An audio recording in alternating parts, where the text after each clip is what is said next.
peperangan sudah usai, jenazah atau bangkai kafir Quraisy itu dikumpulkan di satu tempat. Kumpulkan satu tempat. Lalu Nabi pun kan berdiri di pinggir lubang tadi. Fi wuqufi Rasulillah sallallahu alaihi wasallam ala famil qalib yunadi qatlal musyrikin wa yukallimuhum ba'dama matu. Di pinggir lubang tadi Nabi berbicara kepada bangkai mereka tadi, jasad para kaum kafir Quraisy. Nah, berbicara memang itu. Wa fi ma qala li Umar radhiyallahu anhu idzaka dalilun wadihun ala anna lil mayyit hayatun ruhaniyah khasah bihi. Jadi ketika Nabi berbicara kan, wahai kalian, Nabi sebutkan namanya satu-satu. Wahai Abu Jahal, Umayyah bin Khalaf, semuanya. Apakah kalian menemui apa yang sudah aku janjikan, apa yang sudah aku peringatkan? Sayyidina Umar kan bertanya, Nabi, papian, apa yang kau lakukan? Mereka kan sudah mati, tidak mendengar. Jangan salah. Mereka itu sebenarnya mendengar pernyataanku, tapi mereka tidak bisa menjawab karena sudah beda alam. Ini dalil hayah ruhiyah, kehidupan roh itu ada. Di mana kalau ini kasusnya di alam barzakh. Jadi alam dunia dan alam barzakh itu ada hubungannya, keterkaitan. Ya cuma memang orang-orang di alam barzakh itu tidak bisa mengirimkan sinyal ke kita. Ini mengirim sinyal takutan juga. Assalamualaikum jauh Ustaz Margono. Waalaikumsalam Ustaz Margono. Buka aja enak. Karena ini sudah beda situasinya. Nah, Nabi Muhammad memang memiliki keistimewaan bisa itu. Kalau kita disunahkan mengucapkan salam assalamualaikum ya ahlul kubur wa inna insyaallah bikum lahiqun, itu doanya. Tapi ada tapinya nih, la nadri haqiqataha wa kaifiyataha, dan kita tidak tahu bagaimana alam barzakh itu. Yang memang tidak ada. Memang ada beberapa teks-teks yang menggambarkannya, cuma detailnya kita tidak tahu. Apakah di alam barzakh itu bakamar atau apa? Karena memang misalnya orang-orang yang baik itu di alam barzakh itu raudhatun min riyadil jannah, seperti taman-taman surga. Kalau yang ahli maksiat, hufratun min hufarin niran, seperti lubang neraka. Gambarannya seperti itu. Nah, cuma kan pastinya jelasnya kita ada tahu apakah di alam barzakh itu misalnya kayak ini, kada dapat siksa, santai aja dulunya kawa. Atau kayak karena ada riwayat mengatakan di alam barzakh itu tidak bisa tidur, mau guring. Jadi misalnya disiksa berarti siksa terus lah. Nah, itu. Nah, lalu kata beliau lagi nih, wa an arwahal mauta tadhillu imah haula ajsadihim wa min huna yatasawwaru manadzabil qabr wa na'imih. Apa ya? Roh orang meninggal itu dengan jasad itu kayak bersatu makanya masih merasa. Makanya salah satu adab memandikan jenazah itu pelan-pelan. Kan orangnya sudah mati, kenapa harus pelan-pelan? Ya, ini bagian dari ada adab dan ada hubungannya tuh. Kalau seandainya nih orang sudah meninggal, jasadnya itu tidak berharga, kita bisa memandikan jenazah itu beculuk lah. Ya sungai. Ambil jenazahnya culuk nah kayak kan penting basah. Kan rumus mandi wajib itu sama dengan memandikan jenazah, seluruh tubuh basah. Atau misalnya ini ada jasad, ambil selang pemadam, simbur sekali tuntung. Cuma kan bukan seperti itu. Karena apa? Karena mereka masih ada keterkaitan dan ini bagian daripada adab. Saking menghargainya, bahkan kalau di kitab Subulus Salam itu ada hukum memutilasi jenazah. Boleh atau ada boleh sebenarnya hukumannya. Bahkan yang jahat benar kada boleh jadi mutilasi. Sebenarnya seperti itu ada akhlaknya tuh. Nah, makanya kehidupan di alam barzakh ini adalah ya rahasia tuh. Makanya ini murni keimanan. Ini yang termasuk al-imanu bil ghaib. Yang ghaib kita tidak tahu apa yang terjadi.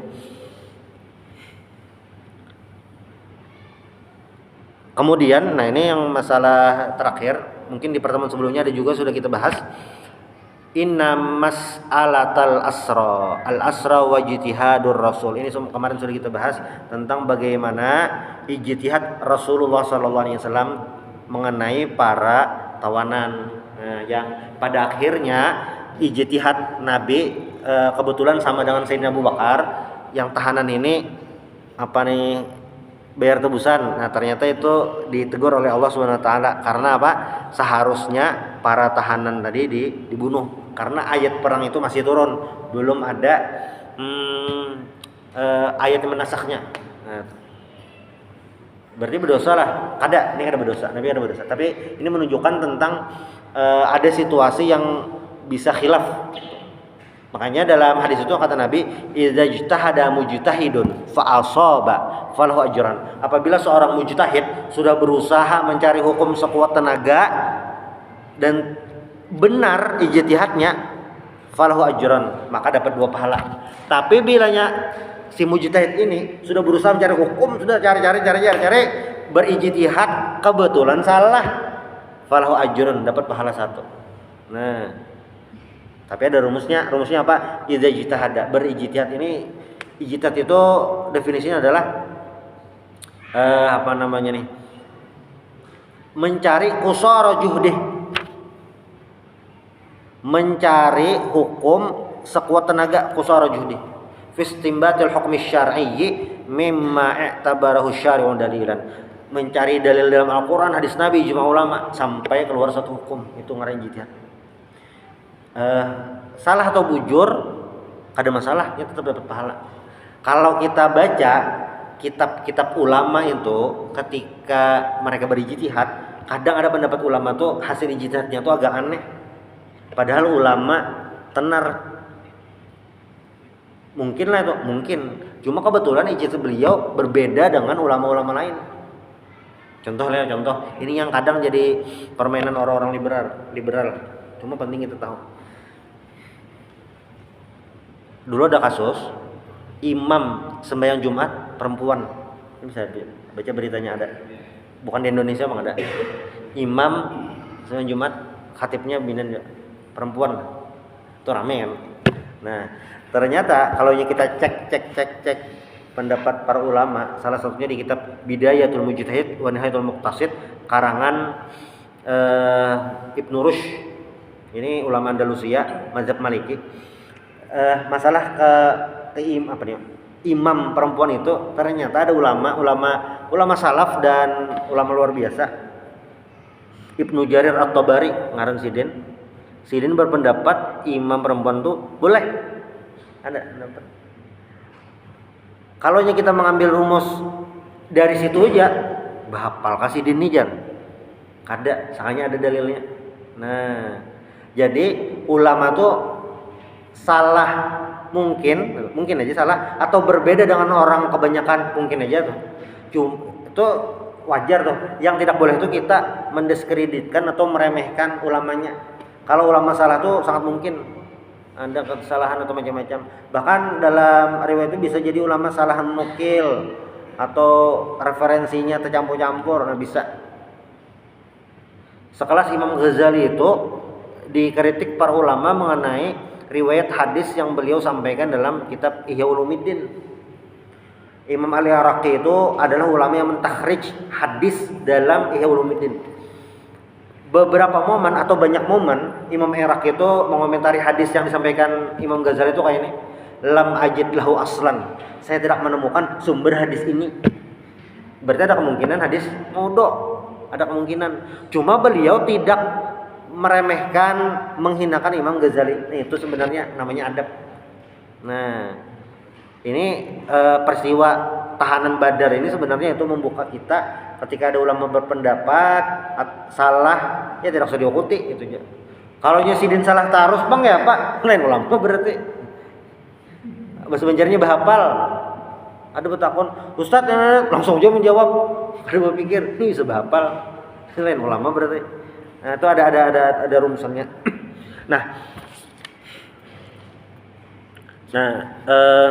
Habis dah ini tentang perang Badar.